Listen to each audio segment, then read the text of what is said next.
95.7 MHz. Uma emissora da Fundação Brasil de Arte e Cultura. Direção Paulo Malucelli.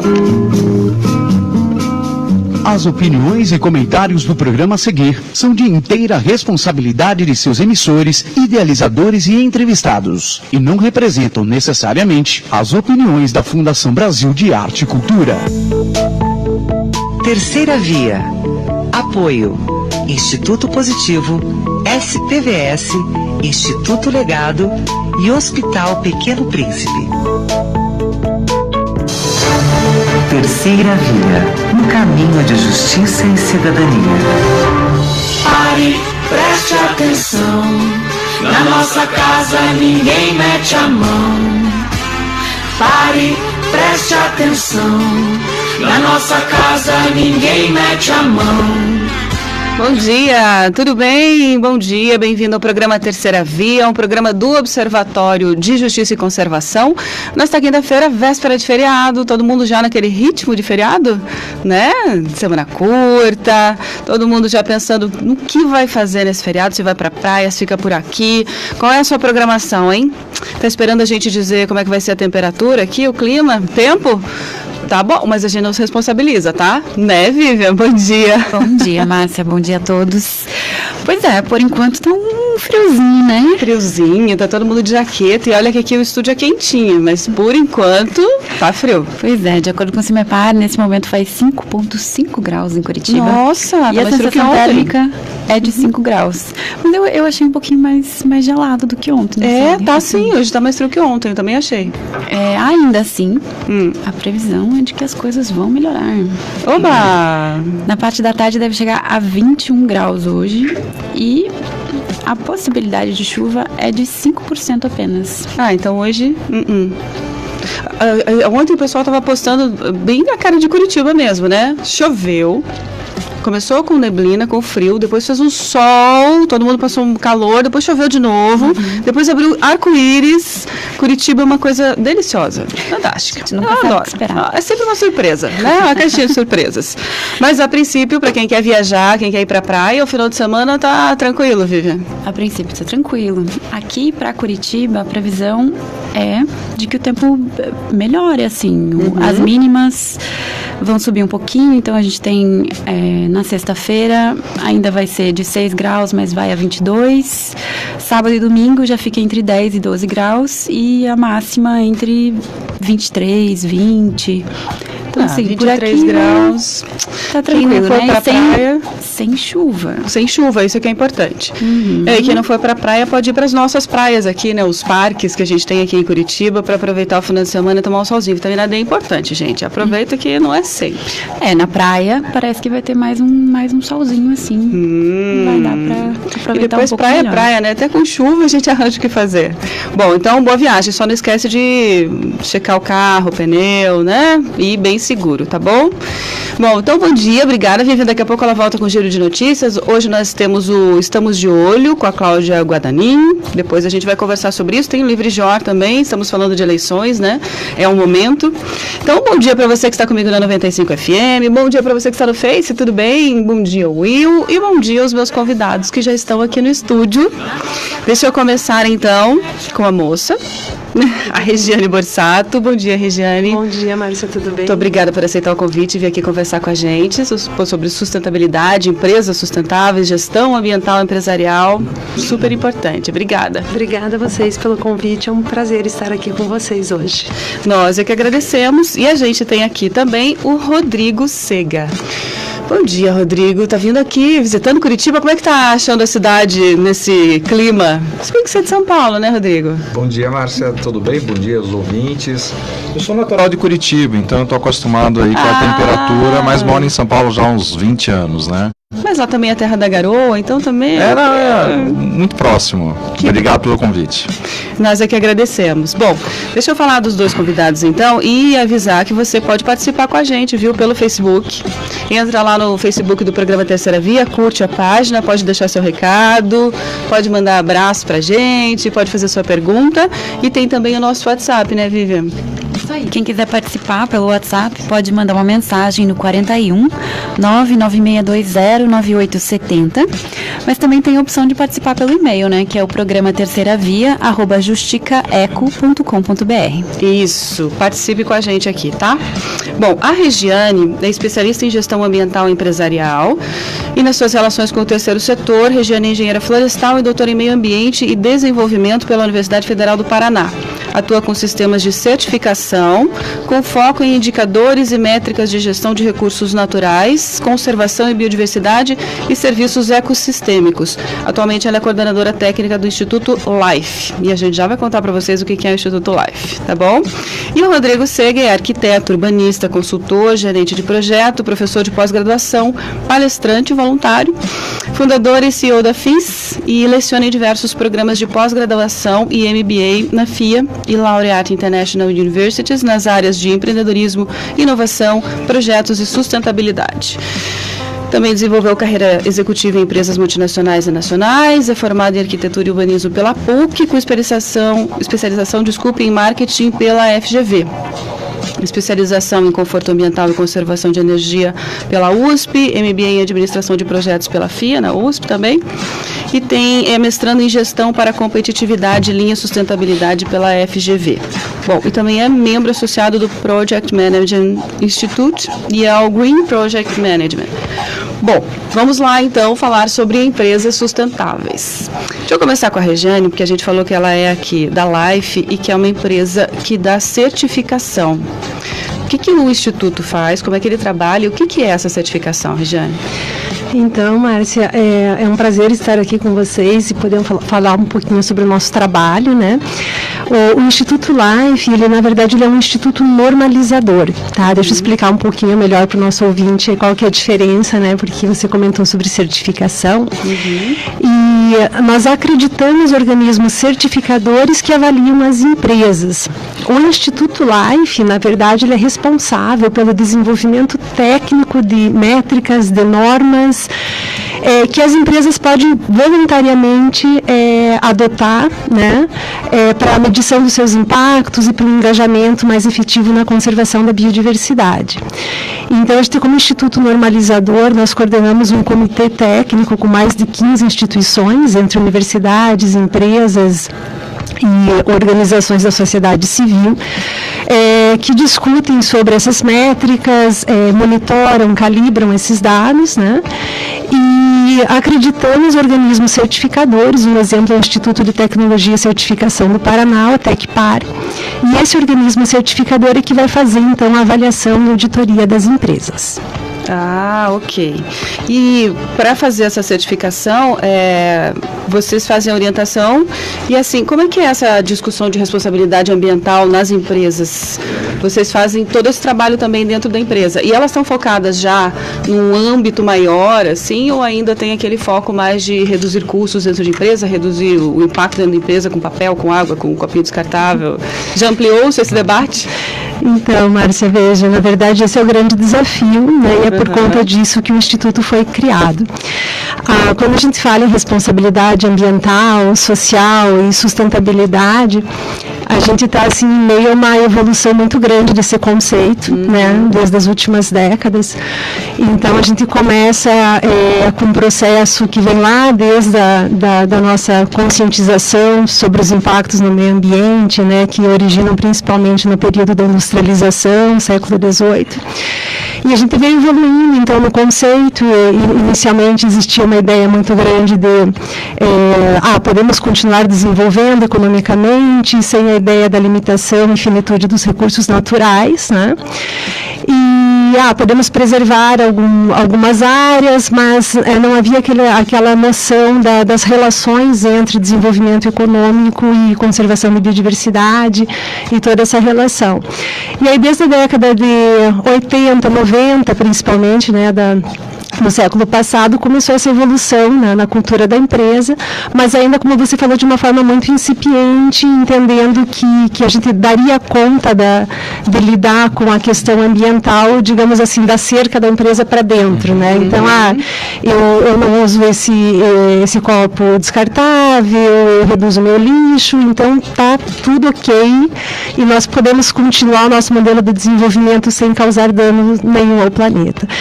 E isso nas últimas décadas evoluiu muito, então a gente começou como espécie humana a perceber que não é exatamente assim, né?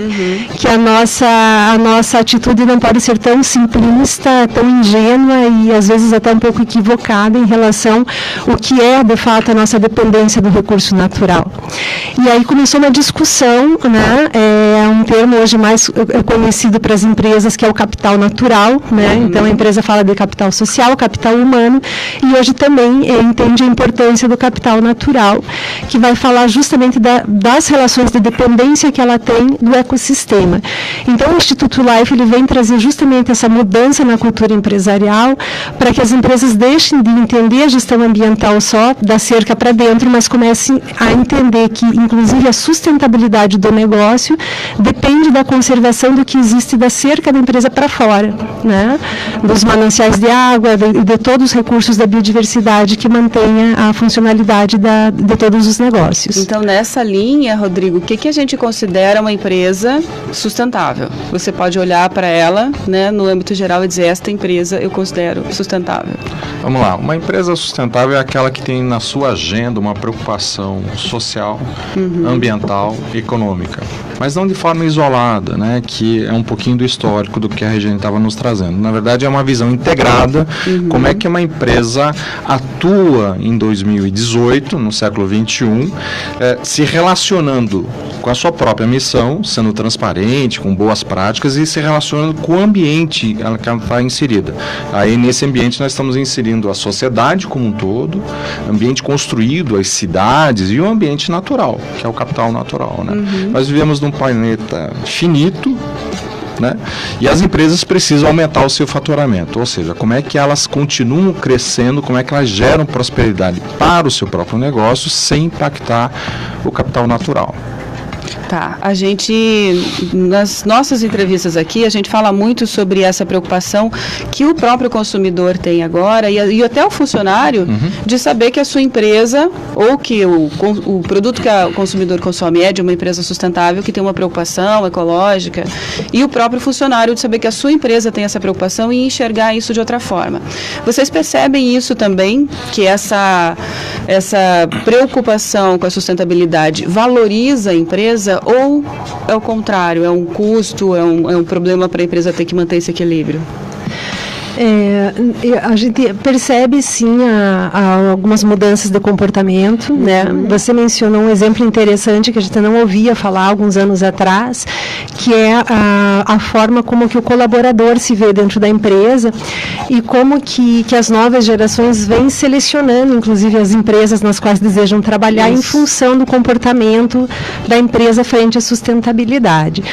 Então, Márcia, nós temos um exemplo de uma empresa, depoimento de uma das empresas que hoje é certificada Life, que conta e divulga que essa empresa passou a ser procurada no mercado de trabalho, né, por jovens, pessoas que vão ingressar no mercado de trabalho e que buscam a empresa por ser uma das opções dentro daquele determinado setor, que deixa claro o posicionamento da empresa frente à sustentabilidade. Então, acho que isso é algo muito recente no comportamento, né, e realmente é algo bem característico das novas gerações, né. Em relação ao consumidor, a gente vê hoje uma postura um pouco mais consciente em relação à seleção de produtos e empresas, mas até eu queria ouvir o Rodrigo um pouquinho sobre isso.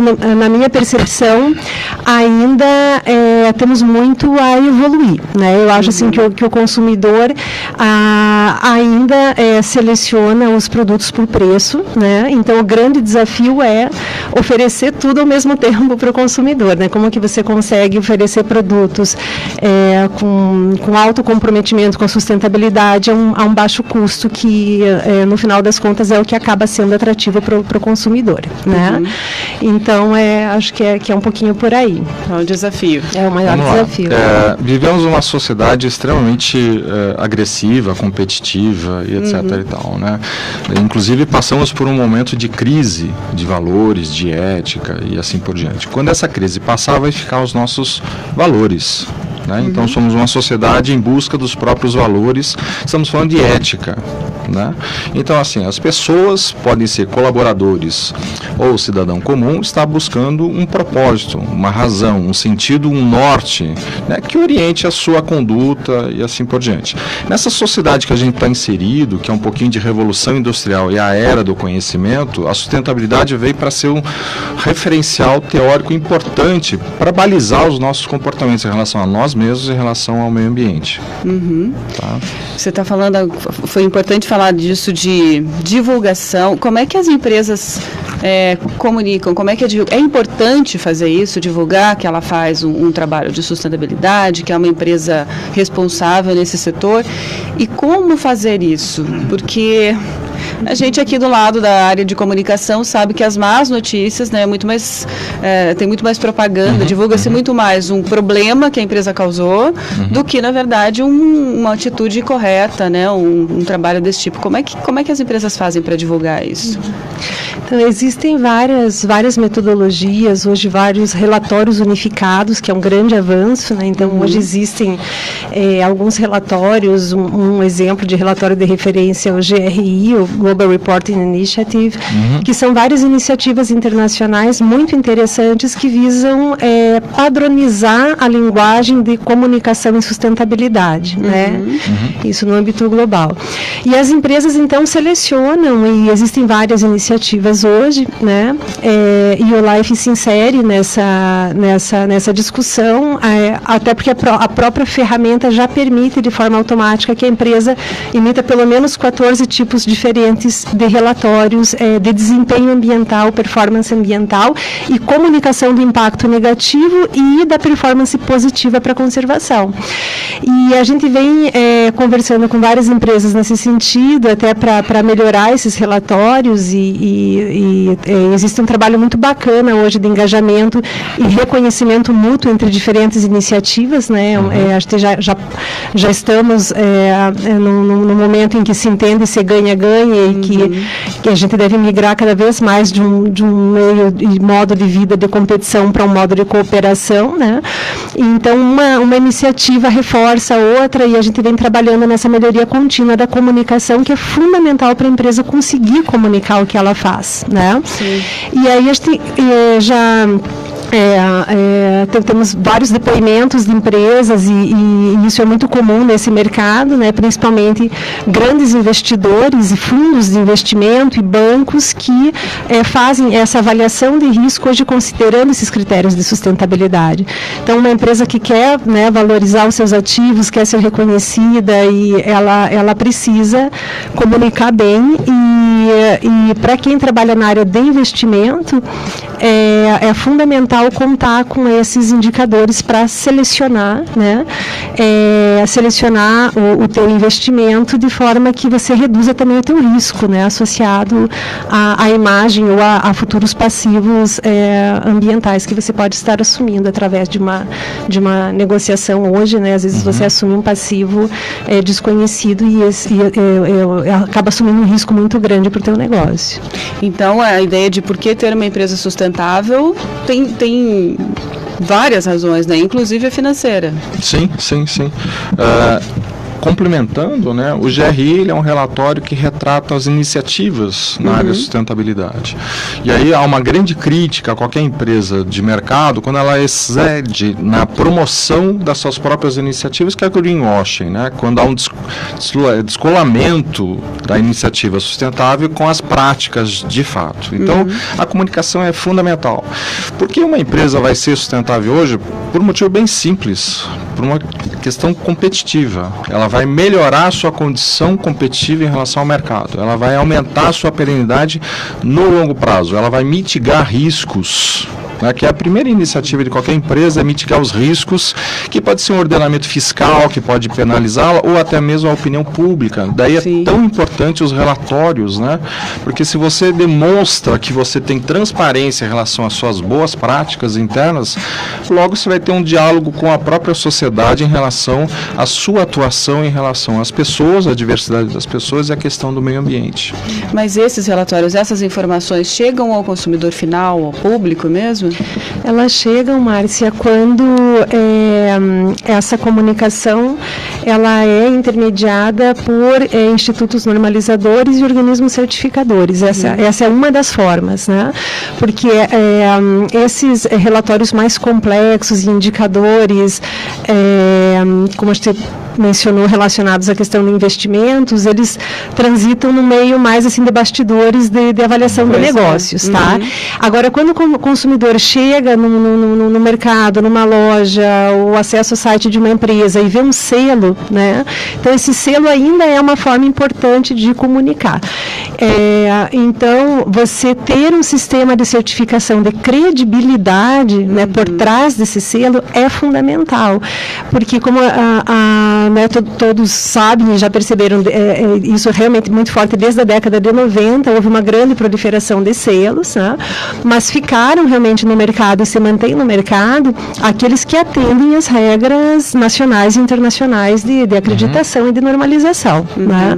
Então, tudo isso é fundamentado num sistema muito robusto de governança, né, para evitar conflito de interesse nas avaliações, nas auditorias, para que o público possa, de fato, receber um produto com um selo, sabendo que por trás daquele selo existe um sistema muito robusto de verificação.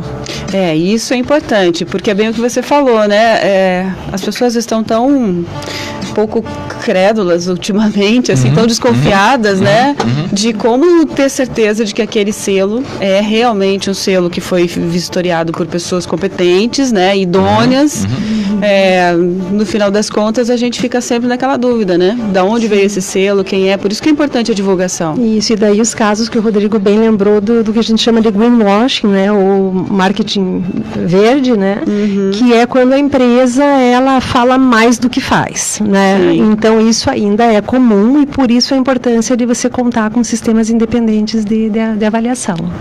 Ou até mesmo ela tem iniciativas em áreas que não são materiais, né? Não são importantes, ela só faz uma maquiagem em alguma parte do processo, mas assim, a área produtiva dela é extremamente impactante, né? Pois quer dizer, é o outro lado, os bastidores que a gente não... O produto final até pode ter um certificado de que sim, ele, por exemplo, é suco natural, ele tem 80% de suco de fruta, ok. Mas e lá nos campos, na colheita, né? Exatamente. Onde é que foram esses resíduos? Como é que eles fazem essa embalagem? O que eles fazem? Então, toda essa rastreabilidade da cadeia, ela precisa ser levada em conta, né? E aí, no caso do setor financeiro, o nosso olhar é outro. Então, no caso do setor financeiro, a principal preocupação é com o cliente, né? Sim. Então, enquanto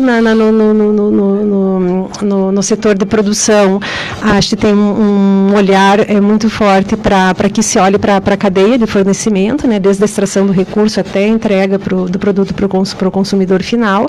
No setor financeiro, interessa muito a questão do tipo de financiamento que um banco pode estar financiando, né? Então, você tem que ter um olhar mais cuidadoso para a forma de selecionar, né, essa tua carteira.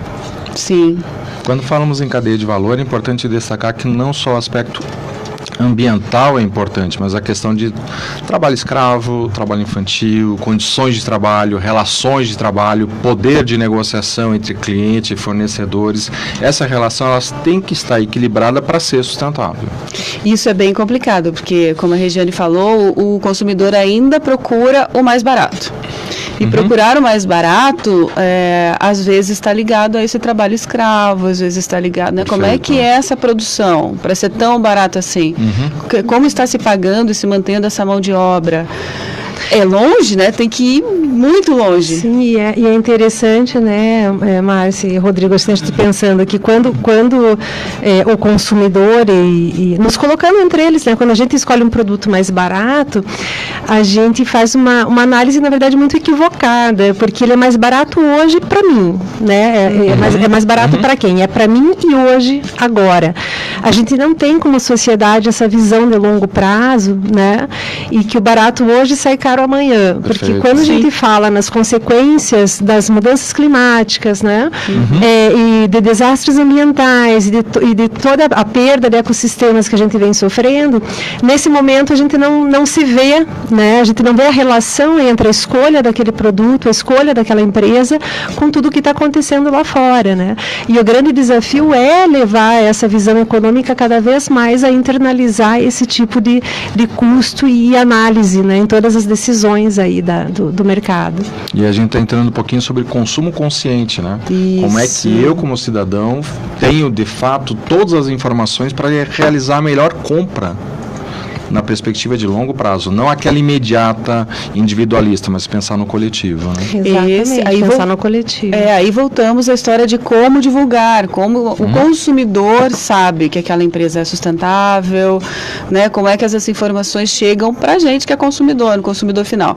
As redes sociais têm um papel, eu diria assim, fundamental, às vezes, para o bom e para o mal, né? Porque ao mesmo tempo que você pode jogar uma fake news, a gente conversou sobre isso aqui, e aí colocar uma empresa que leva anos para tentar explicar que aquilo não era daquele jeito, né? Ao mesmo tempo também tem, o consumidor tem mais voz, as pessoas podem falar das empresas que eles sabem, que eles conhecem, que são mais sustentáveis. A empresa tem um cuidado também com esse tipo de divulgação também, né?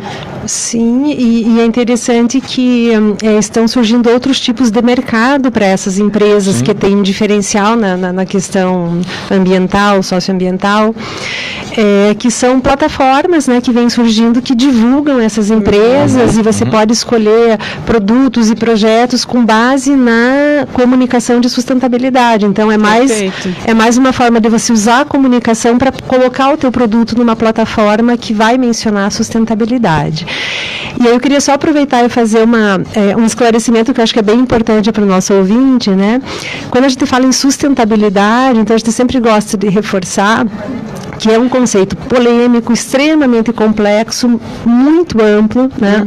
Então, tanto assim que a gente não gosta de falar, uma empresa é sustentável. Não é, né? Estamos todos em busca da sustentabilidade. Processo, né? É um processo. Então, a empresa que fala, eu sou sustentável e afirma isso com convicção, você já pode ter um pezinho atrás, porque, no mínimo, ela não tem certeza daquilo que ela está falando, né? É um conceito em construção, é um conceito que tem diferentes pontos de vista e que, na verdade, uma das grandes questões que representa muito o que a sociedade global hoje espera da sustentabilidade são os Objetivos do Desenvolvimento Sustentável da ONU, né?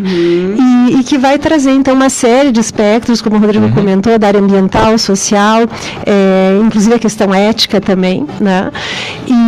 Mas quando a gente fala em recurso natural, né, ou recursos biológicos, aí a questão é um pouco mais objetiva mesmo e muito mais difícil de mensurar e de você fazer qualquer afirmação no sentido de que é sustentável. Então tem que ter muito cuidado com isso, né? Porque você falar que é ambientalmente sustentável, acho que seria muito complexo. Né? Resultaria em você saber exatamente, conhecer toda a tua cadeia e falar que não, que você pode continuar operando da mesma forma como você faz hoje, ad eternum, sem comprometer os ecossistemas. E isso te considera muito difícil. Resgatando uma parte, a gente abriu bastante o leque, né? E só para consolidar alguns conceitos, a questão da comunicação em redes sociais, acho que nós estamos num processo de amadurecimento, de aprendizado, como é que nós exercemos a nossa cidadania através das redes sociais. Então, esse é um primeiro aspecto. Segundo aspecto, como é que as empresas utilizam, né, as redes sociais para engajar, para dialogar com a sociedade, com o seu stakeholder, para refletir sobre o seu próprio modelo de negócio. Né? E aí os ODS vêm ao encontro para justamente significar qual é a referência, qual é o padrão que a gente tem que seguir. Está lá os 17 Objetivos de Desenvolvimento Sustentável. os objetivos da Agenda 2030 da ONU, né? A gente já falou aqui, só para o ouvinte se localizar, que são 17. É bastante coisa, né? É bastante coisa. E a gente estava falando de como medir, porque todo projeto que envolve natureza, né? Que envolve meio ambiente, é uma coisa que muito difícil você ter um resultado imediato, né? Se você vai fazer um reflorestamento, você tem um tempo para saber se deu certo, se você vai se preocupar com não poluir um rio que a sua empresa poluía, até você conseguir ter o retorno de que aquele projeto deu certo. Então é uma coisa difícil de mensurar a curto prazo, né? Mas é necessário que se faça. Isso, então, esse foi um dos grandes desafios do Instituto Life, e que culminou com o desenvolvimento de uma métrica, Márcia, que vem tendo reconhecimento internacional, que é o Índice de Impacto à Biodiversidade. Então, a gente precisou desenvolver um índice para colocar o impacto de todas as empresas, de qualquer porte, de qualquer setor, em uma escala única, tá? Então, são equações matemáticas que vão reduzir as informações de geração de resíduos, emissões de gases de efeito estufa, ocupação de área, utilização de água e de energia, num número, então é um indicador de forma simples para quem está analisando os dados, né? E também muito interessante para as empresas que conseguem se enxergar nessa régua, vamos dizer, né? Quer dizer, a gente trabalha numa escala de 0 a 1000 e você consegue então se situar para você também se entender melhor, conhecer o teu impacto e comparar o teu negócio com outros negócios do mesmo setor e tem um resultado muito positivo na comparação setorial, né? Puxa, então como que o meu setor se comporta em relação ao outro? E aí, para a certificação Life, a exigência da performance positiva para compensação desse impacto, ela é relativizada, então, de acordo com essa pegada, vamos chamar assim, a biodiversidade. Então, a responsabilidade de cada negócio, ela deve ser cobrada, digamos assim, à medida desse mesmo impacto. E aí, Regiane, é importante a gente destacar que, às vezes, o indicador de uma empresa é incapaz de demonstrar um perfil, né, de impacto de um setor como um todo. Você tem que analisar o setor consolidado, né? Agricultura intensiva, por exemplo. Às vezes, uma indústria, uma empresa do agronegócio é incapaz da gente mensurar efetivamente, mas todo o setor a gente consegue mensurar. Aí vem um outro ponto também, que todas as empresas, elas desejam ter lucro, né? Vivemos numa economia de mercado, enfim. E aí a gente tem que estabelecer, nessa perspectiva, objetivos dos indicadores de curto, médio e longo prazo para você contribuir com uma agenda de planejamento estratégico, né, absorver a sustentabilidade dentro do DNA da empresa, né? E a gente vai conversar mais um pouquinho, porque eu queria chegar no o que torna uma empresa sustentável. A gente está falando desses índices, né, dessa régua, mas o que torna e quais são as possibilidades, os projetos sustentáveis mais fáceis que as empresas podem implantar com mais rapidez para se encaixar. Mas antes, eu vou pedir licença para vocês. A gente tem o nosso quadro agora, está na hora de falar do Livre Jor, né, Viviane? Exatamente. Toda quinta-feira a gente conversa um pouquinho com o pessoal do Livre Jor, que comenta um pouco sobre política. E agora a gente vai falar com o José Lázaro. Vamos lá. Você está ouvindo 95 FM. Bom dia, pessoal do Terceira Via. Bom dia, Márcia. Bom dia, Esther. Aqui é José Lázaro, do Livre.jor, retomando a coluna, depois de a gente ter pulado a semana passada, porque a gente ficou perdido com essa coisa de eleições. A gente está trabalhando bastante nesse período, porque a gente está com uma parceria com a Agência Pública, que é a principal agência de jornalismo independente do Brasil, para a qual a gente está fazendo a checagem de frases dos candidatos ao governo do Paraná aqui no estado. Então, já retomando o tempo perdido, deixa eu dizer que a gente fez um balanço de todas as frases que a gente já checou no mês de agosto, nesse comecinho das eleições, e a gente percebeu uma coisa muito curiosa, que de todas as frases que nós checamos, distribuídas entre os principais candidatos, os 4 mais bem pontuados nas pesquisas de opinião, só 1/3 dessas frases foram consideradas 100% verdadeiras. Então, dessas 22 checagens, 7 só foram classificadas assim, o que dá 35%. pouquinho mais que 1/3. Apenas 3 foram consideradas falsas, ou seja, como informação descabida para o objeto da fala que o candidato estava se propondo. E as outras 12, 51% do que a gente checou, foram afirmações imprecisas, o que mostra como os políticos andam descuidados com aquilo que eles dizem para a população no afã de passar suas ideias, de apresentar suas propostas. Isso acontece também porque a gente está trabalhando com 7 selos possíveis para cada afirmação que a gente checa. Tem o verdadeiro, tem o falso, e tem várias categorias para medir os diferentes graus de imprecisão do que eles dizem. Tem o selo discutível, para quando existe outro jeito de abordar aquela questão, então existem métodos em conflito. Tem o exagerado, para quando ele se empolga e diz um número maior do que é na verdade. O oposto disso, que é o subestimado, quando ele dá um número inferior ao que é a realidade, mas mesmo assim está perto do que é verdade. Tem frases consideradas descontextualizadas, porque por mais que aquilo seja verdade, para que a pessoa entenda o que aquilo de fato diz, ela precisava de mais contexto, que o candidato acabou omitindo ao expor o número, ou ao expor a informação. E tem também aquelas frases que são impossíveis provar, quando o candidato diz algo do qual ele não tem estudo, e não tem estudo nenhum, então não tem nenhum estudo que eu possa usar para confirmar o que ele disse, nem para negar o que ele disse. A gente teve um caso desses do impossível provar, por exemplo, que um dos candidatos associou que haveria em Curitiba uma queda na frequência das pessoas nos parques e que isso seria um sinal de insegurança na cidade. A gente procurou a Prefeitura de Curitiba e ela disse que não tem como fazer o controle de frequência das pessoas nos parques e praças da cidade. Logo, não tem como dizer se isso aumentou ou diminuiu. E muito menos daí atrelar isso a uma provável insegurança da população.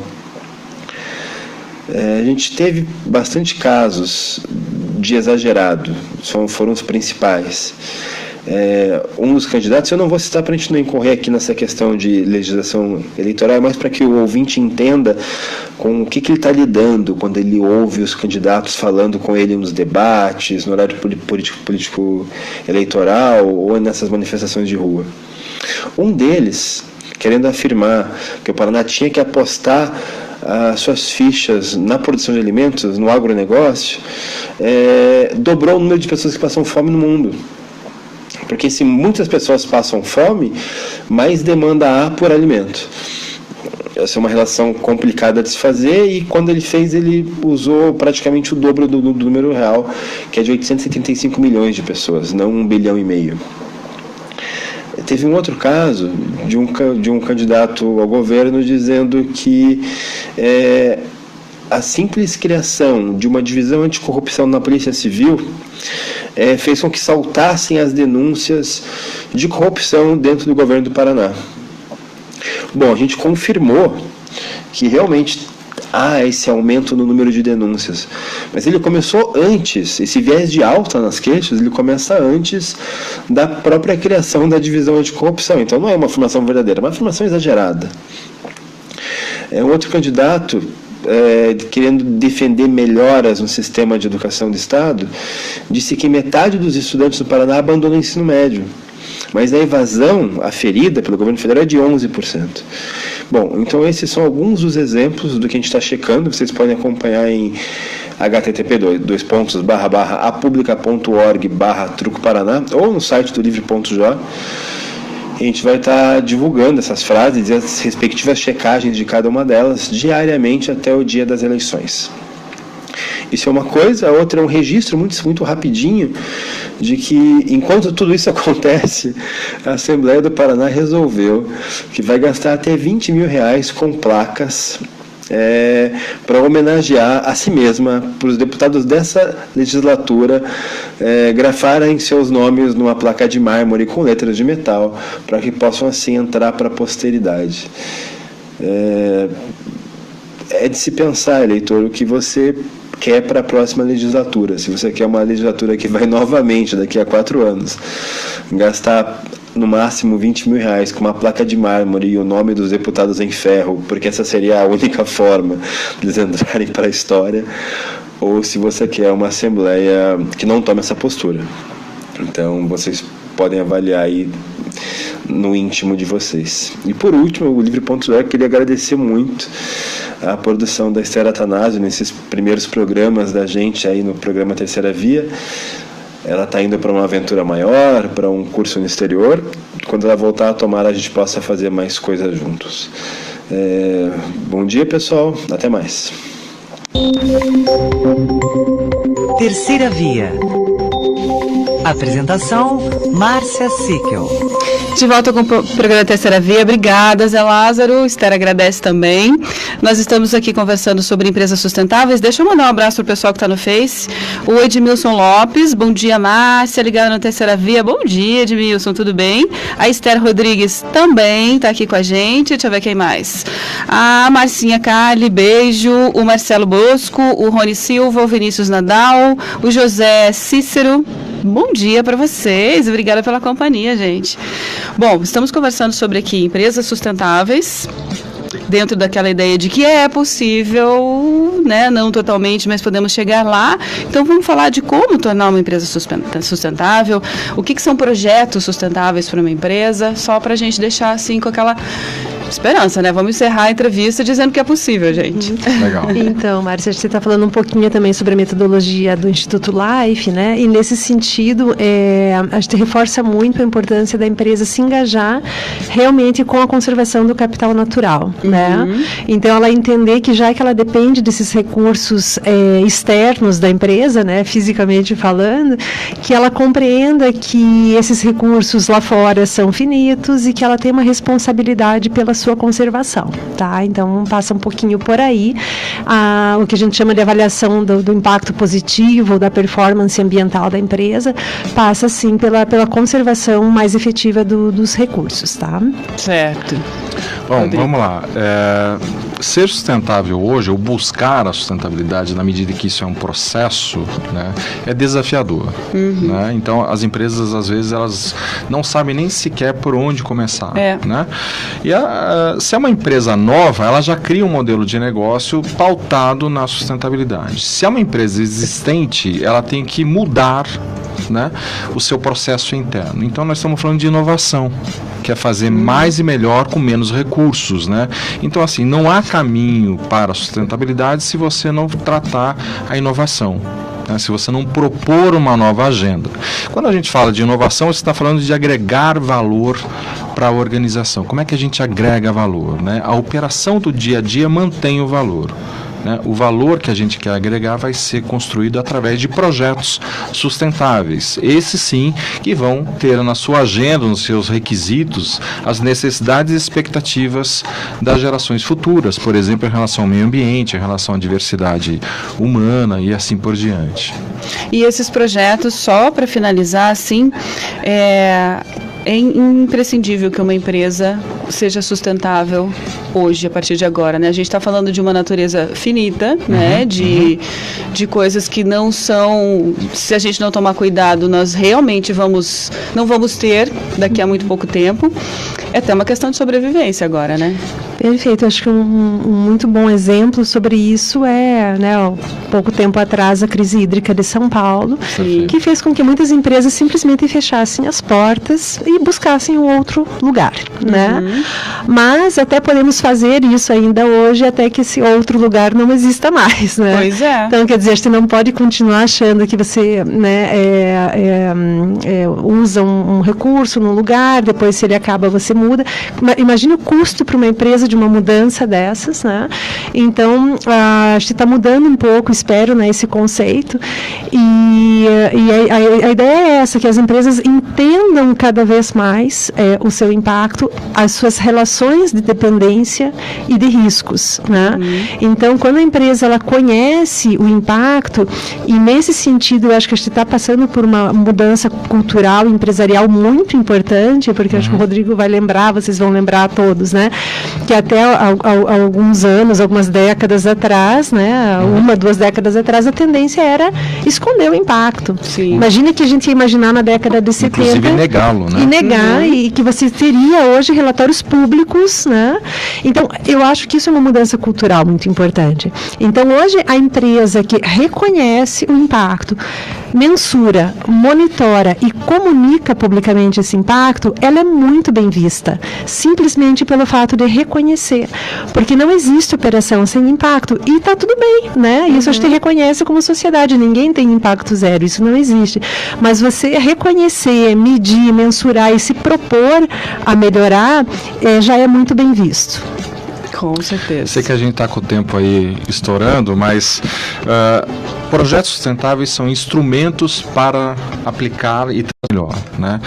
Resumidamente, mais do que fazer certo o projeto em termos de escopo, cronograma, custo, qualidade, é fazer o projeto certo, um projeto sustentável. É isso. E isso tudo é possível. Muito. Eu queria perguntar sobre leis, sobre legislação, se as leis ajudam, né, nesse projeto, enfim, se as empresas se sentem obrigadas a fazer isso ou não, se as leis são importantes nessa situação. Mas a gente tem 2 minutinhos, vocês querem falar? Eu posso falar um pouquinho até no nuance para quem está interessado na metodologia LIFE, também que tem uma questão importante. As certificações, em geral, elas exigem, obviamente, o atendimento legal. Então, acho assim, atendimento legal, né, a questão da compliance, ele é ponto zero, né? Mas é ponto zero mesmo, quer dizer, você também não está fazendo nada além do que é obrigação quando você cumpre a lei, né?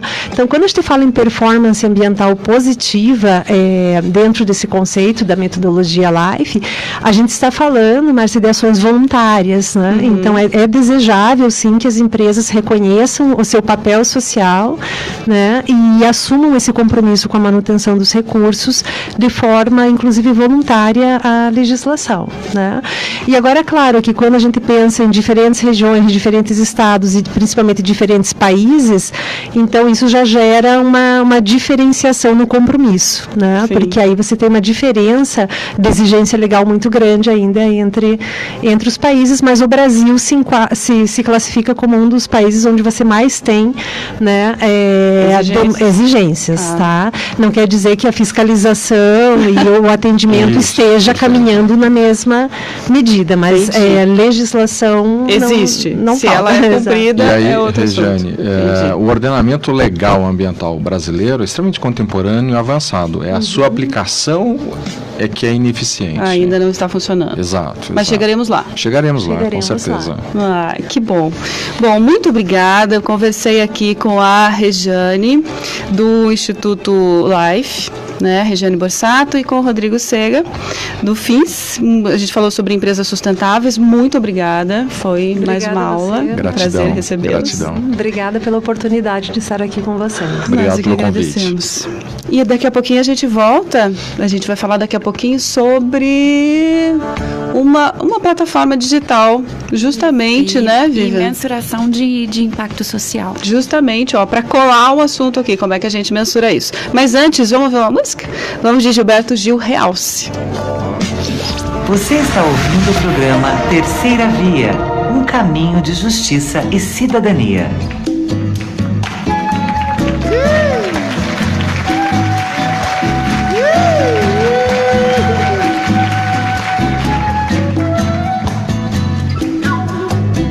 Não se incomode, o que a gente pode, o que a gente não pode, explodirá.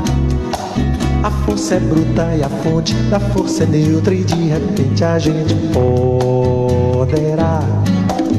Realce, realce, quanto mais purpurina melhor. Realce, realce, com a cor do veludo, com amor, com tudo de real, de beleza. Realce, realce, realce, realce.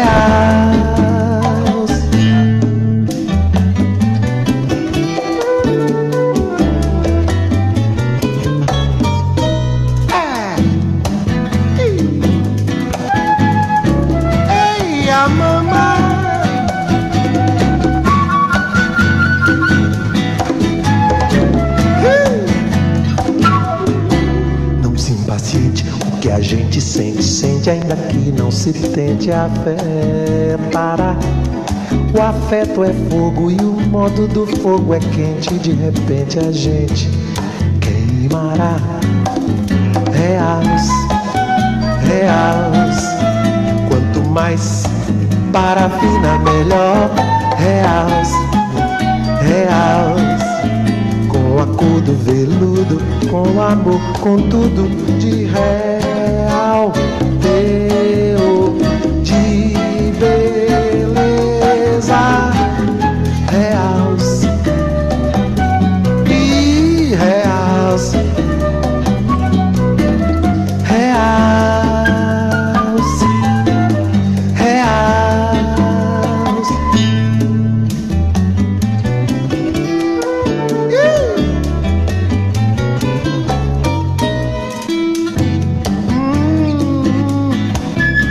Ei, a mama.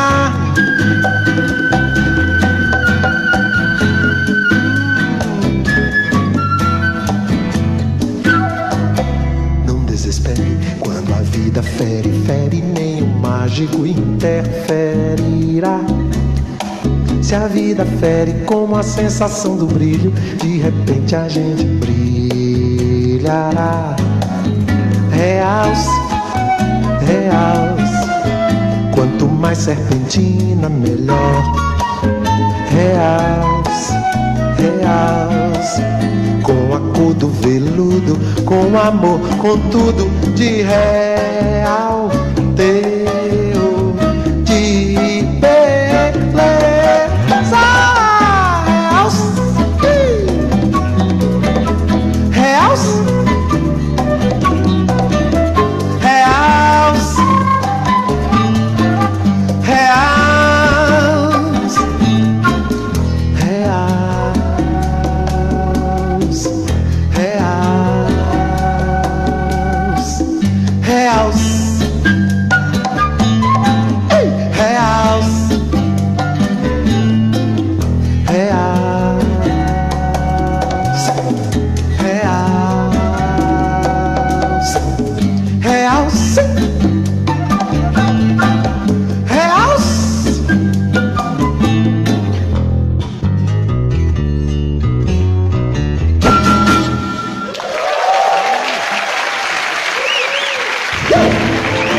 Giro de notícias.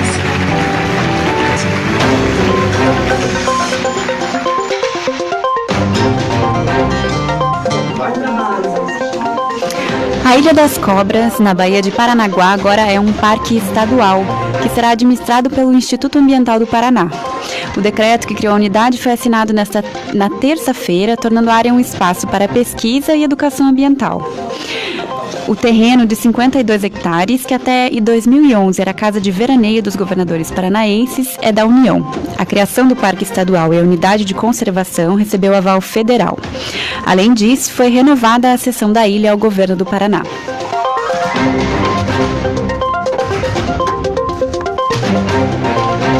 Quase 50% das pessoas não se exercitam no Brasil.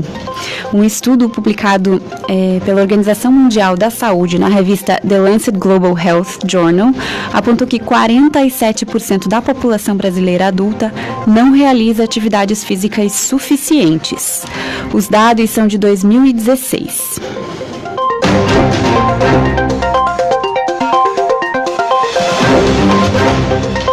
A ONU convida brasileiros a organizar mutirões de limpeza de praia. Dos dias 16 a 24 deste mês, a ONU Meio Ambiente promove no Brasil a Semana Mares Limpos, inspirada na campanha homônima do organismo internacional. A iniciativa convida organizações e indivíduos de todo o país a participar dos 7 dias de mobilização.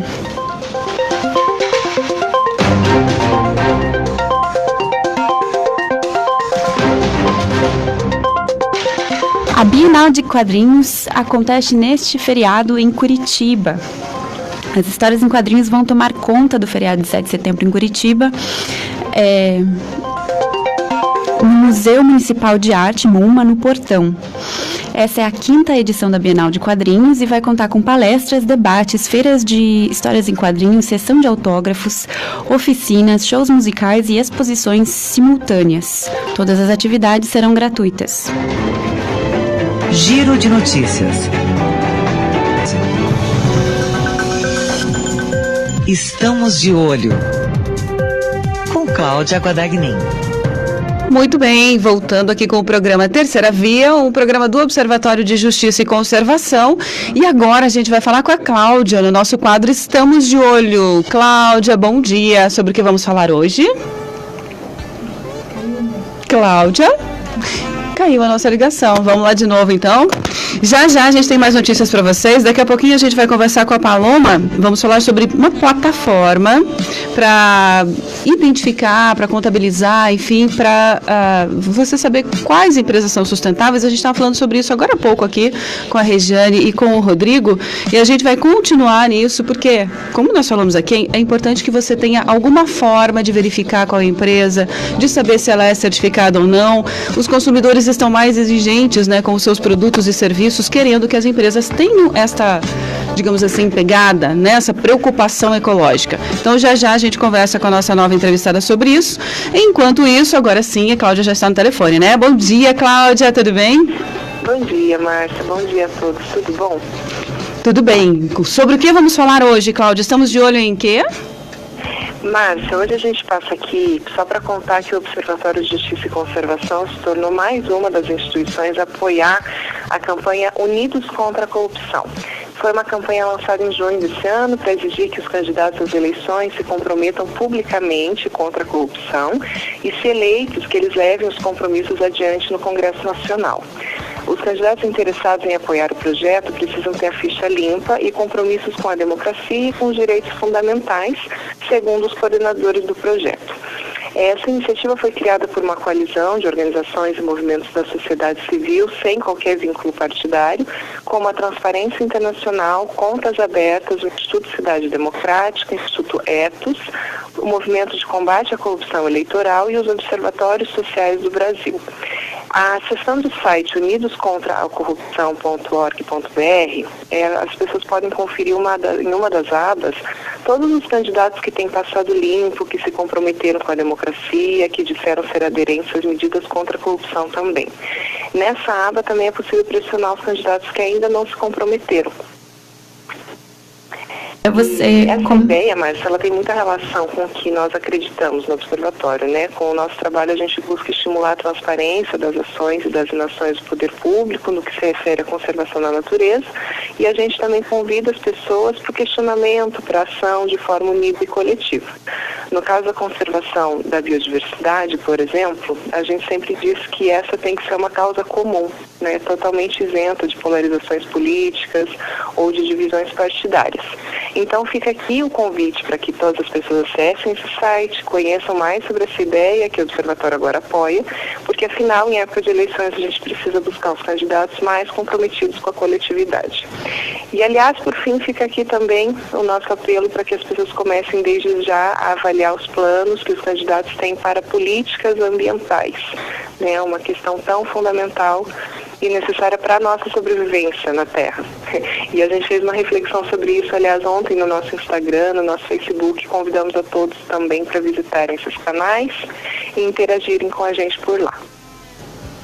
Bacana, Cláudia, obrigada. Vou reforçar aqui esse seu conselho de se preocupar em procurar, e tem várias possibilidades, vários sites. O próprio Observatório de Justiça e Conservação tem as plataformas, né, os projetos dos nossos candidatos a governo e à presidência, para você saber, dar uma olhada lá. Não adianta só ir pelo nome, né, pela carinha bonita, porque eu já conheço, porque, enfim, preste atenção nos projetos e no que eles realmente pretendem fazer pelo país.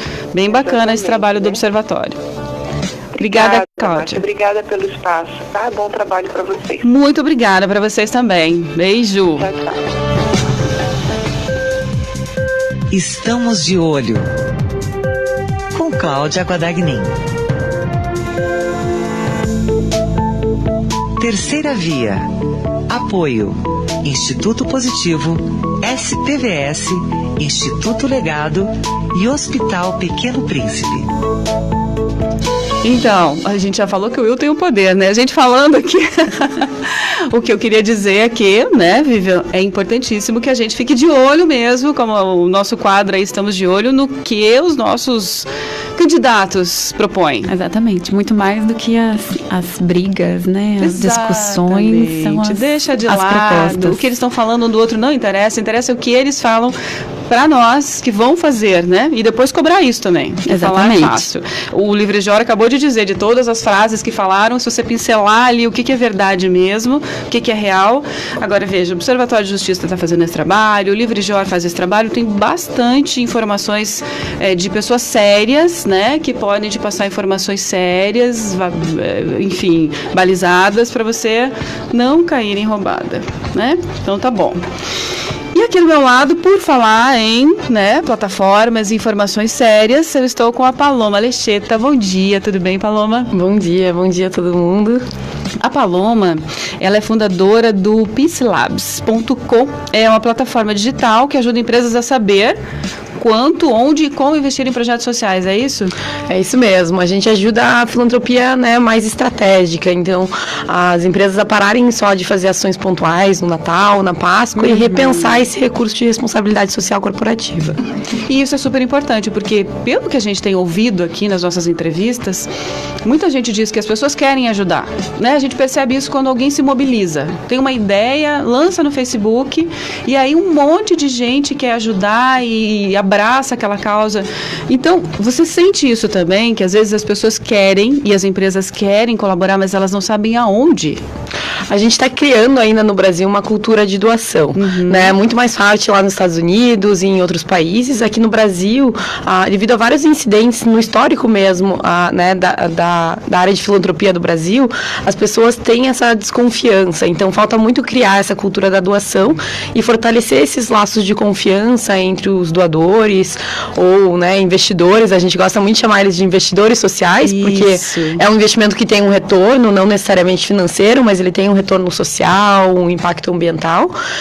Então, como que a gente constrói essa ponte de confiança entre, né, investidores sociais privados, no caso as empresas ou até as pessoas físicas, junto com essas organizações da sociedade civil ou até hoje os negócios sociais, que são empresas com fins lucrativos, mas que priorizam esse impacto. Então, ajudar a trazer a digitalização desses dados e o que está acontecendo lá no campo, ajuda a gente a criar esses laços de confiança e a fidelização desses doadores para essas causas tão importantes. E como é que vocês fazem isso na plataforma? Vocês fazem toda a verificação de como é que é a empresa, a idoneidade da empresa, e depois vocês fazem uma verificação também de para onde foi a doação, se ela foi utilizada, tem todo esse processo? Na verdade, o peacelabs é uma ferramenta, né? A gente é uma empresa de tecnologia que ajuda a facilitar esse processo da própria validação dos dados, né? Então, o peacelabs funciona em 3 etapas. As organizações sociais ou as empresas que buscam a gente procuram um processo de saber como pôr em prática o monitoramento e avaliação. Então, já existem fantásticas consultorias que ajudam na escolha dos indicadores. A gente, inclusive, tem uma rede de consultores que são especialistas em impacto, que ajudam as organizações e as empresas a definirem quais são os principais indicadores de performance, de resultado e de impacto que a minha organização deveria monitorar. Num segundo momento, daí a gente inscreve isso na plataforma para ajudar com que, né, organizações de pequeno porte, lá de base, ou até as maiores, consigam colocar em prática esse monitoramento e esse plano de avaliação, com alertas por e-mail, facilitando com que os gestores e a equipe lá de campo consiga aprender como digitalizar esse dado, né? A gente sabe, querendo ou não, o pessoal que trabalha no terceiro setor ou de impacto não é tão ligado à área de exatas, então a gente desmistifica um pouco isso, né, de o que é dado, como coletar, como fazer questionário, pesquisas, e como implementar isso na vida real de um projeto que tem muito voluntário e que está lá, né, ralando e super sobrecarregado. E daí, por último passo, a gente tem o portal de visualização dos dados, que gera relatórios automáticos. Então, aquelas 100 horas que a organização passava antes, fazendo um relatório no final do ano e saindo catar a informação desde o começo do ano, porque não estava tudo armazenado apropriadamente, a gente tem uma integração grande com o Google Drive, que ajuda a gente a coletar essas informações de uma forma mais fácil e economizar esse tempo da equipe de campo, que devia estar pensando em coisas muito mais estratégicas do que preenchendo planilha e documento no Excel. papel. E você percebe, vocês fazem isso ou vocês treinam a empresa e o pessoal da empresa para utilizar a plataforma? No começo do nosso trabalho, a gente tem um setup que a gente chama, que é o treinamento dele de como usar a ferramenta, né, e a escolha dos indicadores junto com os nossos consultores parceiros. Mas a ideia é tornar ele cada vez mais autônomo e independente, para ele não ficar dependendo de uma consultoria externa, e sim ele internalizar essa cultura do dado, né? Hoje é muito comum a gente ver que agências publicitárias que antes colocavam um outdoor na rua e atribuíam as novas vendas àquilo, hoje cada clique no Google é traqueado, né? E a gente consegue saber o retorno de cada real que a gente investiu em marketing. Então, na mesma lógica, todo o departamento dentro das empresas e dentro das organizações estão indo para uma cultura mais de dados, onde se a gente não consegue justificar os recursos que a gente aplica, é muito difícil até conseguir viabilizar esses aportes em seguida. Então, conseguir criar os indicadores certos, conseguir provar o retorno e o impacto social que aquela ação está gerando, ajuda muito na argumentação de novas captações de recursos, mas até em aprendizados internos do projeto, né? O que eu melhoro aqui, quais ajustes eu vou fazer para que cada recurso que eu estou colocando, né, seja ele pessoas, o tempo dos voluntários, seja ele dinheiro, os materiais, como que eu trago o maior benefício lá na ponta. Então, essa cultura de dados que é muito importante internalizar nas organizações, não é uma coisa que você terceiriza e está resolvido, né? É uma prática diária do dia a dia. A gente estava falando agora aqui, né, com o Rodrigo e a Regiane, a importância de você ter esse retorno, né? Quando você faz um investimento, por exemplo, sustentável em natureza, a natureza demora um pouco para você saber se aquilo deu certo, se aquele projeto funcionou. Por isso a importância de projetos a longo prazo, de você manter o projeto funcionando, manter o investimento naquele projeto. No caso social também, né? Se você parar para pensar e você investir, por exemplo, numa comunidade, num projeto social de uma comunidade, de uma escola para crianças ou de formação de adultos, você leva um tempo para você real, assim, para você ver o retorno. Com essa plataforma, você pode ir acompanhando passo a passo, né? E reajustando o projeto, é isso? Perfeito. A gente trabalha muito com essa ideia do tempo real, né? Claro que hoje a gente é limitado às fontes de coleta, os formulários que ainda muitas vezes as organizações estão em lugares que não têm internet, então a gente ajuda elas a digitalizarem do próprio papel. Mas o mais importante claro que o impacto é uma coisa que as pessoas escutam essa palavra e pensam muito no longo prazo, né? Existe toda essa complexidade do impacto, de como que eu meço ele, como que eu provo ele. Retornos financeiros já estão muito mais estabelecidos, então, né, o mundo já foi treinado a como provar retorno financeiro. É um tema muito novo. O que a gente faz é muito trabalhar essa desmistificação do que é impacto e de como colocar em prática os primeiros passos. Não quer dizer que em 1 ano, 2 anos, você vai provar o impacto do teu negócio. Mas para isso a gente tem os indicadores, que nada mais são do que indicativos, que indicam né, se a gente está chegando aonde a gente quer chegar. Então, existe, né, essa reflexão que as organizações sociais precisam fazer, e os investidores, que os indicadores eles servem muito mais para trazer aprendizado, e é um dado que te ajuda a fazer ajustes e que te ajuda a chegar mais perto, e ele indica se você está indo no caminho certo, do que ele é uma coisa que você bate o olho e fala, tá dando certo ou tá dando errado, agora eu vou tomar uma decisão. Então, existe a parte de monitoramento de dados, mas existe a parte da análise desses dados. E isso é muito uma cultura que o mundo todo está aprendendo, que é como usar dados não só quantitativos, também qualitativos, para tomar melhores decisões. Todo mundo tem aquele sentimento quando uma coisa está dando certo ou está dando errada, né? Isso é muito valioso, então a gente não pode ignorar o nosso instinto, né? E é uma coisa até que o ser humano tem como característica que é muito melhor do que, né, as máquinas conseguem fazer e os dados.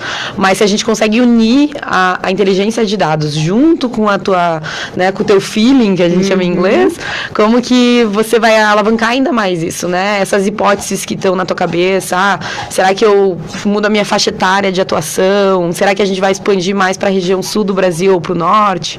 Todas essas hipóteses que hoje a gente toma decisão no terceiro setor e nos negócios sociais muito, né, na paixão e na motivação do dia a dia, começam a ficar cada vez mais embasadas por dado, até para justificar para quem não está ali no dia a dia das atividades da organização. E essa análise de quantitativo e qualitativo é essencial, porque você tem um projeto, por exemplo, de escola para crianças. Você conseguiu colocar 30 crianças lá dentro. Ok, bacana, um número bom de crianças. 5 ficaram. né, ou 5 saíram de lá realmente com uma formação, ou que seja de adulto, com uma formação ou com a possibilidade de abrir um projeto, de ser um empreendedor ou de entrar no mercado de trabalho. Quer dizer, às vezes o número, né, precisa ser avaliado junto com a qualidade do que você está fazendo. E isso é um problema para as empresas, porque às vezes é só assim, não, mas a gente investiu tanto de dinheiro, né, para tantas pessoas, tá, e funcionou? E deu certo? Essa análise também é possível fazer. Isso, no fundo, todo dado quali a gente consegue transformar para quant, né? A TripAdvisor é um exemplo, né? Antigamente era difícil saber o review de um hotel, de um quarto de hotel, e eles categorizaram de um jeito que a gente consegue quantificar muito esse retorno. Da mesma forma, isso pode ser colocado em várias outras coisas, né? E daí para isso a gente tem os cientistas de dados e os estatísticos para fazer isso. A gente entende que, né, isso não é um core da organização social, mas a gente precisa traduzir um pouco essa teoria para a prática e ajudar, pelo menos, a implementar algumas coisas. Eu vou te dar um exemplo para ficar mais claro, né? Como assim, né, as organizações têm muito costume e são muito boas nisso de reportar na onde elas gastam o dinheiro, né? Os balancetes financeiros, os reportes e as prestações de conta. Mas igual você falou, né, tá, e 30 crianças, o que isso gerou é o difícil de falar, e é aí que a gente entra. É como definir indicadores de transformação, né, que nada mais é do que o impacto, indicadores de resultado também, porque se você não mede nem quantas crianças está beneficiando, já imaginou conseguir saber o que você transformou na vida delas. Sim. Então a gente tem que começar pelo resultado, e é ok por um tempo se adaptar à cultura de coleta de dados pelos resultados, não precisa todo mundo agora saber medir tudo, os impactos diretos e indiretos. Então também tem que entender muito o escopo da tua organização, a limitação dela. Mas vamos pensar num cursinho de vestibular. Todo mundo conhece cursinho de vestibular. O que eles vendem no final do ano, né, para a turma do ano que vem? É muito raro você não vai escutar eles falarem assim, eu tenho 3 mil alunos em sala de aula, eu capacitei 20 mil horas de capacitação, eu fiz tantas consultorias de carreira, né? Ele te vende os números de aprovados, ele coloca a foto da criança, né, do jovem com lama na cara e um depoimento de uma mãe, né? Então ele usa informações quantis e qualis para te convencer que ele realmente está entregando maior impacto.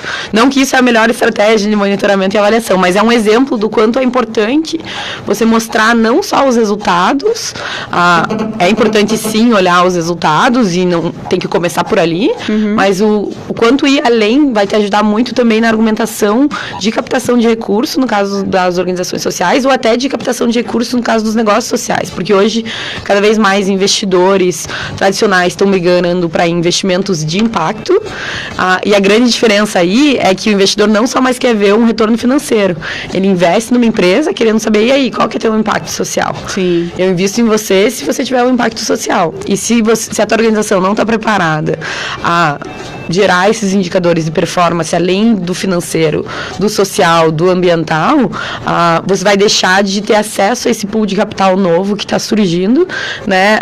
E por mais que você tenha um discurso bonito que eu sou um empreendedor de impacto e que eu gero impacto, as tuas métricas e o teu dia a dia vão acabar não condizendo com toda essa estrutura nova de mercado.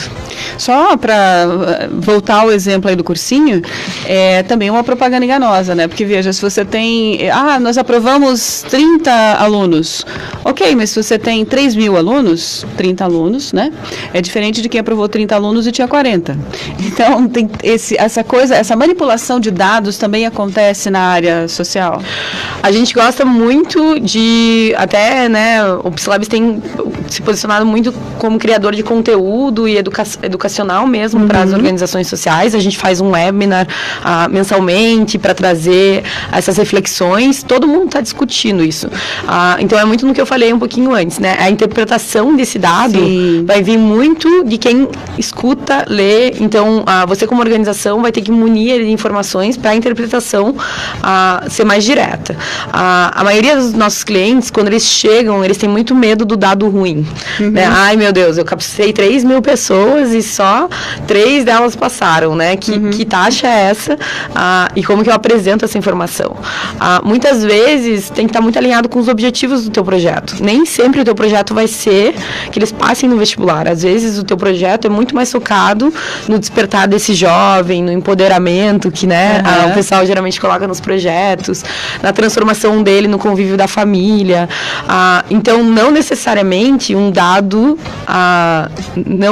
né, não ser tão significativo de aumento, redução, é um dado ruim, ele é um dado de aprendizado. Então, a partir do momento que você começa a aprender com os dados que você apresenta e mostrar melhorias para o lado que você tem, não importa muito se você tem 3.000 alunos e 3 aprovados. Importa, talvez, que esse ano você teve 3 aprovados e que você melhorou um processo interno e que o ano que vem você teve 6. Então, você dobrou a tua, né, o teu impacto naquela comunidade. Ninguém vai estar preocupado muito com o número da porcentagem, porque vai variar daí muito da estratégia da organização. Tem organizações que trabalham de uma forma mais superficial com as comunidades e atendem, né, a dezenas de pessoas em um só dia. Tem organizações que trabalham com 10 jovens o ano todo. Então, é uma estratégia de como tratar aquele problema social, é uma hipótese que aquele é a melhor forma de trabalho, e os dados estão ali para ajudar você a aprender se o que você está fazendo realmente faz sentido. E você também comunicar, né? E a gente sabe muito a importância da comunicação. Sim. Mas monitorar só para usar para estratégias de marketing como essa do cursinho, não é a melhor estratégia, né? A ideia do dado é que você aprenda com eles. Então, eu tenho certeza que os cursinhos estão sempre de olho em quais histórias eles podem contar como histórias de sucesso, mas ao mesmo tempo eles têm todo um controle da informação para ajudar eles a melhorar o processo interno deles e como que é os resultados deles. Mas você sente isso, Paloma, quando as empresas vão procurar a plataforma e tal, elas vão mais nesse intuito de querer fazer alguma coisa social e de se sentir na responsabilidade, na vontade de fazer isso, ou ainda é o lado comercial? Eu quero fazer e eu quero divulgar para mostrar que a minha empresa faz isso porque eu quero atender melhor o meu público consumidor, eu quero vender mais o meu produto, o meu serviço. Bom, todo mundo que doa ou contribui com alguma coisa faz por alguma razão, né? No final do dia, o ser humano é um ser humano egoísta, né? Não necessariamente de um jeito ruim, mas ele está sempre olhando os interesses dele e um alinhamento com o que ele faz. E a empresa vai fazer isso da mesma forma. Então, existem empresas que estão muito mais buscando fazer uma ação social porque elas querem achar uma nova linha de financiamento, e isso é um dos critérios de seleção. Existem empresas que investem pela pura filantropia porque o fundador já tinha isso muito dentro dela e colocou isso nas diretrizes da empresa, então os funcionários vão seguir aquela diretriz da empresa, muito mais porque o chefe deles falou que precisa do que, né, porque a empresa está usando isso como uma estratégia de negócio. Mas no final do dia, essa mudança do consumidor está despertando muito as empresas. As empresas estão começando a perceber que se elas não têm esse posicionamento de resolver problemas reais da humanidade, se elas só vendem um produto, mas que não tem uma causa alinhada com isso, e um propósito muito maior que elas, é muito difícil atrair esse novo consumidor, né, que hoje é muito mais preocupado com o futuro da humanidade, com os impactos que isso vai ter na nossa vida nas próximas gerações. Então, assim, eu diria que toda empresa tem uma razão para investir. Se eu tenho uma fábrica numa região industrial de Curitiba, a chance que eu invista ao redor da minha fábrica é muito maior do que eu investir numa coisa lá no meio, né, da Mata Atlântica, que está desconectada a minha mensagem. Ao mesmo tempo, se eu uso um extrativismo do produto do meio da floresta, né, se eu trabalho com madeira, né? Daí talvez é meu interesse investir lá na floresta. Então as organizações, elas têm que pensar muito assim, o que eu tenho como meu core, o que eu posso, né, trazer para essa empresa e o que essa empresa precisa. Aquela estratégia, né, de mandar e-mail para todas as empresas que você conhece pedindo recurso, ela é muito ineficiente. Então vale muito mais a pena você passar seu tempo pensando assim, quem sou eu, o que eu quero como uma organização social e quem está alinhado a essa diretriz de investimento. Toda empresa vai ter uma diretriz de investimento. Conscientemente ou não, ela já tem isso na cabeça. Então, eu invisto em jovens num raio de 5 quilômetros ao redor da minha fábrica, porque eu já estou pensando que eles são filhos de funcionário e eu quero criar um maior relacionamento com o meu funcionário. Então, essa, né, não é nem tão marketing essa estratégia, mas ele é uma forma de se relacionar com o público de interesse da empresa, que são os funcionários e com suas famílias, e atrair esses jovens para dentro da empresa. Então, mais ou menos por aí, assim, sempre vai ter um fundo de qual que é a razão pelo investimento, e se você consegue, como captador de recursos, descobrir isso, é muito mais fácil trabalhar com esse parceiro. Mas essa visão a plataforma não dá. Ela vem já com os dados e a empresa tem que vir com esse projeto junto, sabendo, eu quero investir em jovem, ou em criança, ou em adulto, eu quero investir em comunidade, ela já tem que vir com o projeto pronto. A empresa sempre sabe o que ela precisa investir, né? Até porque isso é uma linha estratégica que geralmente é definida, né, periodicamente, geralmente 1 ano, 3 anos antes, e ela já tem essa estratégia de aonde vai ir o recurso social, né? Às vezes ela abre uma exceção ou outra, mas em sua maioria vai ser ligado às estratégias da empresa. O que a gente está fazendo no PsyLabs? Como a gente está digitalizando muitos projetos, inclusive a gente tem os clientes organizações sociais também, que se digitalizam não porque uma empresa pediu, mas elas mesmo tomaram a iniciativa de trazer mais transparência, a gente tem muita base de dados sobre essas organizações sociais. Então, quando uma empresa quer investir em jovens de 5 a 15 anos na região de Curitiba, na cidade industrial, a gente tem informações de benchmark, de saber quais os projetos que estão ali naquela região ou não, e como comparar. Então, a empresa já vai vir com uma predisposição, uma diretriz de investimento interno. Às vezes ela não sabe, não tem isso escrito no papel, mas ela tem isso no dia a dia da organização dela. E o que a gente faz é daí ajudar ela a ter um maior leque de oportunidades de investimento e ela entender, se eu investir num mutirão que acontece uma vez por fim de semana lá na comunidade, eu vou ter um impacto muito mais superficial, porque eu não vou entrar na profundidade do dia a dia dessa comunidade, do que se eu fizer uma capacitação com as mães para geração de renda e aumentar a renda, né, familiar dessa mulher, mas daí eu vou atender, em vez de 2.000 mulheres, vou atender 20 mulheres por semestre.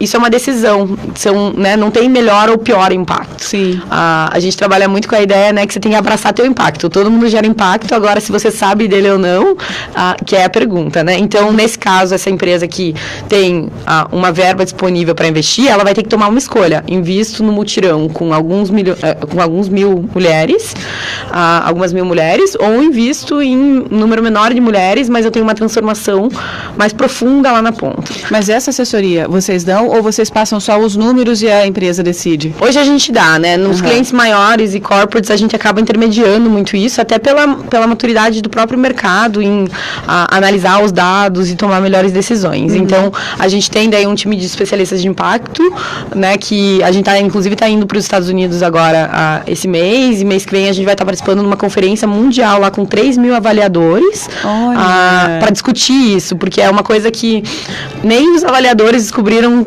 o jeito certo de fazer ainda. É tudo na interpretação, querendo ou não, né? Os dados vão trazer a informação crua, e o processo de avaliar é uma coisa que, né, existe muita polêmica em cima disso. Como que eu sei se é bom ou se é ruim? 3.000 alunos para 3 aprovações. Né? O que significa ser bom e ser ruim? E daí você vai entrar muito na discussão de tentar interpretar esses dados. A gente dá um apoio, claro que no final do dia, quem toma a decisão vai ter que sempre ser a pessoa que está fazendo o aporte, a doação. Sim. E quem toma a decisão de melhorias no projeto também vai ser a equipe da diretoria e da própria equipe do projeto, né?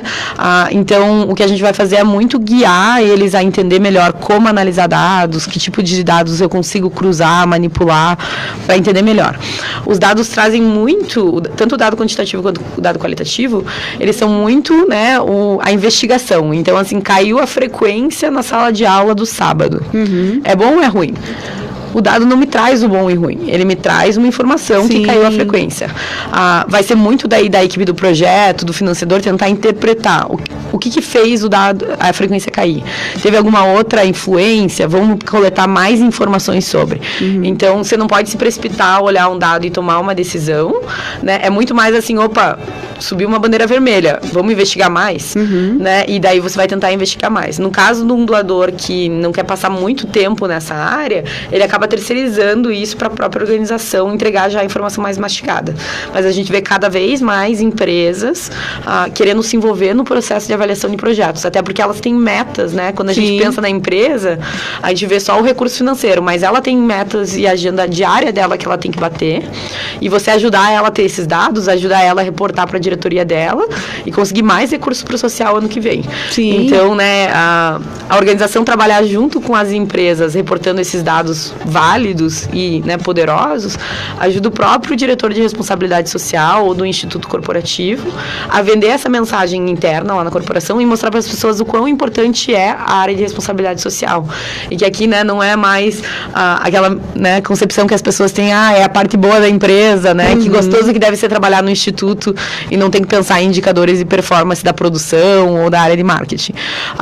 Da mesma forma que, né, os outros departamentos têm que entregar para conseguir melhorar os seus orçamentos do ano que vem, a área de responsabilidade social corporativa tem ainda mais uma pressão, que é todo esse paradigma que a gente vive que, né, não tem retorno e é a parte que né, não precisa analisar a performance. Então tem todo esse tabu para a gente quebrar também.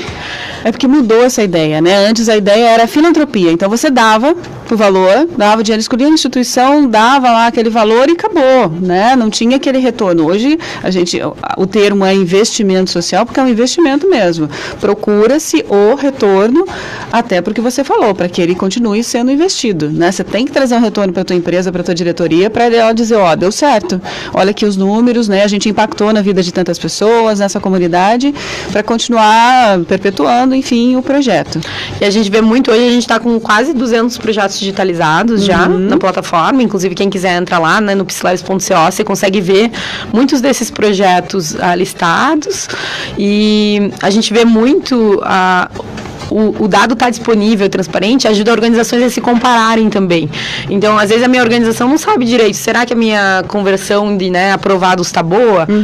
Com quem eu comparo isso? Então, a ideia é de você também democratizar esses dados e ter esses portais de transparência, ajuda tanto as empresas a compararem projetos de uma forma mais estratégica, e não só quem fez a melhor apresentação de PowerPoint vai levar o recurso dela, mas eu consigo analisar de uma forma mais criteriosa, mas também as organizações começam a se beneficiar com isso, de falar, eu estou aqui no SIC, quem será que está mais aqui no SIC? Que outras organizações estão aqui próximas? Como que está sendo o desempenho deles com essa comunidade? Porque eu trabalho na mesma comunidade e eu posso aprender com isso. Ou como que uma organização lá em Manaus, que também trabalha com uma coisa similar comigo, que a minha, como que estão os indicadores de desenvolvimento deles? Então, nem todos os projetos no Psilabs hoje deixam essa informação pública, a gente deixa essa opção do projeto deixar público ou privado, mas as que deixam pública, a gente tenta estimular muito isso, porque acaba criando todo, né, todo um know-how para o próprio mercado do terceiro setor, começar a ter essas informações de dados. O grande sonho do Psilabs é ser essa base de dados onde a gente começa a trabalhar os resultados e criar benchmarks específicos, da mesma forma que para a área de investimentos não filantrópicos, né? A gente tem todo esse controle da informação e a inteligência do dado ajudando os investidores venture capital, os investidores, né, sem um caráter tão de impacto, e como que a gente faz esse capital cada vez mais migrar para esse lado que não tem retorno necessariamente, pode ter até, mas não tem retorno necessariamente financeiro, mas tem um retorno muito grande para a sociedade. Não diretamente financeiro, né, mas indiretamente muitas vezes, né, porque a empresa, o consumidor já está procurando empresas que tenham essa responsabilidade social, né. E isso de abrir, vocês fazem só para a empresa, né? Estava pensando aqui agora, o investidor social particular também?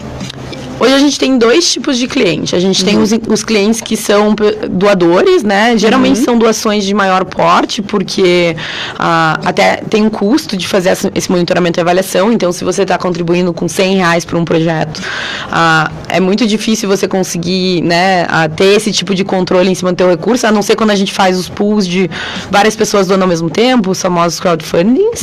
Mas hoje os nossos principais clientes são as empresas corporativas que estão dando, ou filântropos de maior porte, então institutos familiares ou até pessoas físicas, mas que estão dando contribuições mais significativas e que querem ter um controle mais próximo. Alguns dos nossos clientes daí são as próprias organizações sociais.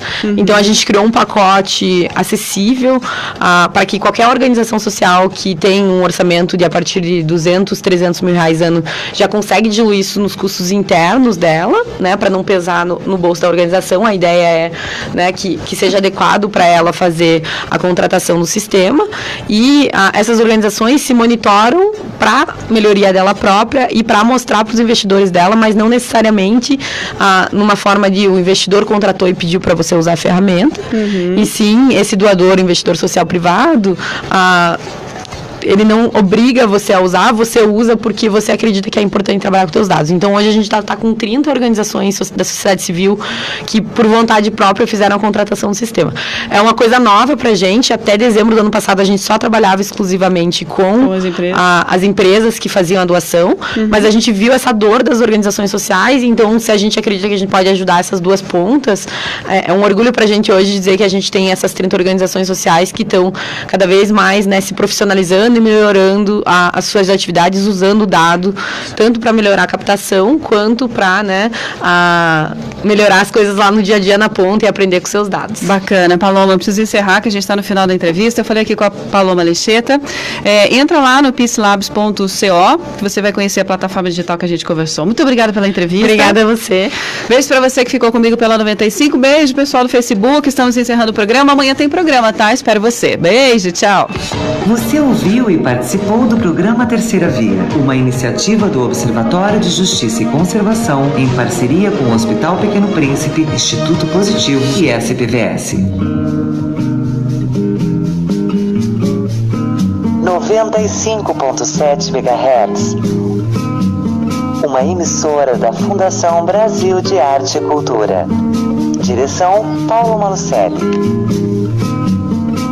Propaganda eleitoral gratuita. PT. É fundamental saber como seu candidato vai votar no Senado. Por exemplo, privatização da Eletrobras ou da Petrobras. O meu voto é não. Acabar com a nossa aposentadoria. Voto não. Revogação da reforma trabalhista. Eu voto sim. Lula livre. Voto sim. Se o seu voto combina com os meus votos, vem